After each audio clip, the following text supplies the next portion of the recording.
Buffalo National Park was created near the town of Wainwright in east-central Alberta on June 5, 1909. It was closed in 1940 and delisted in 1947 when the land was transferred to the Department of National Defence. The 583 square kilometers parkland now comprises the majority of Canadian Forces Base Wainwright. The first Park Warden was Bud Cotton, who served from 1912 through 1940. Buffalo National Park, with a focus on plains bison, was one of several national parks created in the Canadian prairies expressly to protect and regenerate dangerously low populations of bison and pronghorns. Other regeneration parks also delisted in 1947 included Walaskasee National Park, Nemaskam National Park, and Monissawak National Park in Saskatchewan. Buffalo National Park was populated by the Canadian government with a herd of roughly 700 bison, purchased from the Flathead Reservation in Montana, United States.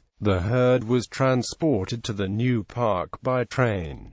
The park also received smaller populations of elk and moose. During its 31 years of activity, the park produced 40,000 bison, 3,000 wapiti, and 300 moose. The park eventually fell victim to its own success, for as numbers grew, disease and starvation spread among the herd, competing for food on the park's limited space.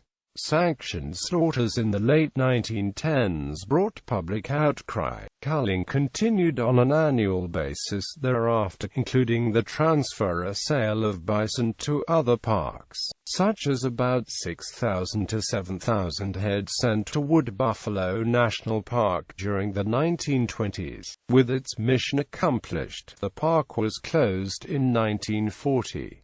In 1980, to commemorate the 75th anniversary of Alberta and the legacy of the former Buffalo National Park, 4 bison from Elk Island National Park were moved to Wainwright. Today, about a dozen bison reside on CFB Wainwright in Bud Cotton Paddock, named for the first Park Warden.